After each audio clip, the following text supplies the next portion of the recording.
Let's talk about a story that's fallen off the news agenda largely for most part of this year. That's the Phala Phala farm robbery at President Cyril Ramaphosa's farm in Limpopo during the COVID-19 pandemic. About $580,000 from a game auction was stolen. Multiple reports have come out since then, including from the Office of the Public Protector, the investigative authority IPID that looks into the conduct of the police, also issuing a report, but none of the reports that we've seen so far have linked the president to any wrongdoing in this matter. Now, ActionSA says it's going to apply for access to the IPID report, which has been classified.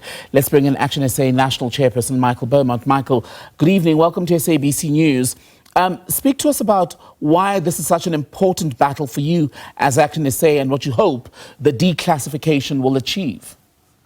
Well, we hope it's an important battle for the people of South Africa and for the rule of law, because what we have here is a terrible sense of déjà vu of a police minister who appears to be abusing his position of authority to declare that the IPID investigation, looking at the conduct of the Presidential Protection Unit members' involvement in the investigation of Phala Phala, and he has declared it top secret to ensure that you and I and the rest of the South African people will never know what that report found.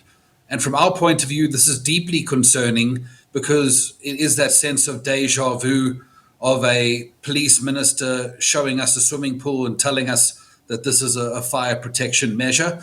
But equally, at the same time, there's a very real concern of breaches of our law. The legislation that requires reports to be classified only allows a top secret classification in instances where a report could result in the outbreak of war or the loss of diplomatic relations, none of which are at play here. So you think then that this will be a very easy report to declassify? Well, I think it's going to be fought at every turn by the police minister, and we anticipate a long battle in that regard. But ultimately, we are convinced that when we get to the courts will be sufficiently convinced that there is no legal basis to classify this report as top secret, and that the constitution of our country intended that we had a robust democracy where institutions like the SAPS and the Presidential Protection Unit would be subject to scrutiny. And I think we need to be very real here, Tim Magile. If that report had found that these members had done nothing wrong, we would be having that report in front of us today. And in terms of the police minister, Senzo Mchunu, he said that he's not necessarily opposed to the declassification of the report. He's also denied that it's been classified as part of a cover-up. Why aren't you convinced? Well, I don't know how you can be open to the idea of declassifying a report that he himself has classified as top secret. That is a very strange contradiction.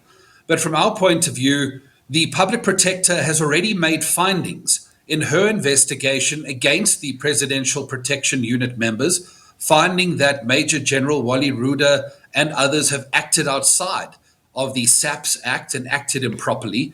So it is strongly believed that in all likelihood, that report has found wrongdoing in the conduct of those officers, and there needs to be accountability. But accountability cannot happen unless we first have the truth. And this is the office protecting the highest office in our land. If there is an abuse of power, we need to know about that abuse, and we need to know how high up that abuse goes. On high up, then, is what ActionSA is ultimately looking for evidence or a finding from this report that would ultimately link President Cyril Ramaphosa to what happened? I think we must be clear. We're looking for the truth. And whatever that truth is, we want that truth to be revealed. But certainly there is a very real concern that members of the Presidential Protection Unit have acted outside of a legal mandate and have abused their authority. But it's very important to remember that when protection unit members of a political principle do that, they are at minimum a reflection on that political principle, because political principles who enforce the rule of law ensure that their protectors know that there will be no protection for them if they step outside of their legal framework. At minimum. From a larger concern, it is of great concern that this may have well happened within the environment of the president of our country. And it would be necessary to know if these members had acted with or without an executive mandate. Two things then, Michael, to pick up on. So ultimately, this report, some of your colleagues in Parliament, the other political parties, believe that this was a cover-up. They're not even happy that, remember, the previous Section 89 inquiry that had said that perhaps the president should be taken through a process where he answers for what happened was basically done away with using the instruments of Parliament. You don't believe that Minister Senzo Mchunu, part of the ANC as well, has acted, I'm paraphrasing here, in the best way possibly, or possibly honestly, right? Possibly acted dishonestly, if I'm hearing you correctly. On that basis, could the Phala Phala issue have an implication, a bearing on the way in which ActionSA approaches its ongoing relationship with the ANC? Because you've warmed up to them in the last while. Well, I think we must understand that our actions in the past few weeks to ensure that we could end a budget crisis was not about warming up to the ANC as much as it was addressing an urgent national issue in our country. And while we will work to foster strong relationships with all political parties in Parliament, including but not limited to the ANC, those relationships have to be based on principles. And if the principle for such a relationship is that we must look the other way when wrongdoing is done, then that is not a relationship that ActionSA wants to have any involvement in. And in fact, already we are concerned that many former opposition parties that used to fight on this particular issue to hold the president to account have now been silenced by the leather of their German sedans. And ultimately, it means that parties like ActionSA must take up that fight on behalf of the South African people. I use the phrase warming up to the ANC because at ActionSA's establishment, one of the things that you as a leadership saw up and down would never happen was working with the ANC. That tune has now changed to varying degrees at national level and in the metros. But here we are nonetheless. That's why I use the phrase that you've warmed up to the ANC and wanted to know if on principle, how the party then responds, the ANC, to the Phala Phala matter, be it from a cabinet position in Parliament, that would have bearing on how you deal with them.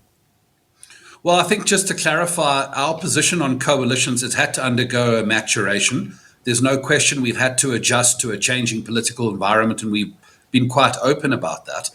But at the same time, it is important that ActionSA is able to work with political parties in an environment where, coalitions are the future. And we've been quite clear and open about that. And we must be judged by how we make those decisions to the benefit of the South African people. This is exactly in relation to your question now, that when ActionSA supports budgets and holds government to account, we must be judged on those actions, that they be principle-based.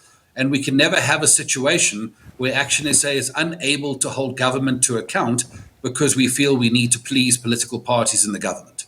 Okay, lastly then, Finance Minister Enoch Godongwana confirmed today the budget 3.0, a third attempt, will happen on the 21st of May this year. Will ActionSA vote in favour of the adoption of the related documents, the fiscal framework, so to speak? Well, we most certainly are going to have to look at what is presented. At this stage, it is unclear how that fiscal framework will differ from the previous versions that have been tabled. But ActionSA will approach the task in this particular budget iteration as we have in the past, which is to deal with it on the merits of the issues at hand. With the VAT hike gone, we are very much looking forward to digging into many of the other pressing issues in our budget that have not received adequate attention yet. And certainly our members will be applying their minds in that particular regard. And if our support is to be offered, it must be offered with conditions that achieve victories for the South African people. Is the ANC going to be lobbying you to do that, or will you wait for the process to unfold through the channels of Parliament? Is that at which level will your support be given? Well, I suppose it depends on the state of the GNU. It's very difficult for us to see whether or not parties in the GNU will be engaging ActionSA for its support.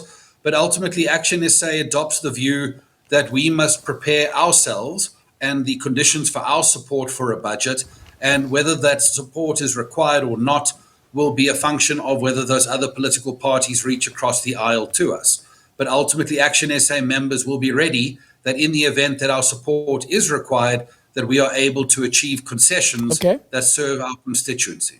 Michael Beaumont, Chairperson of ActionSA. Good to talk to you, sir. Thank you for your time as always. Pleasure.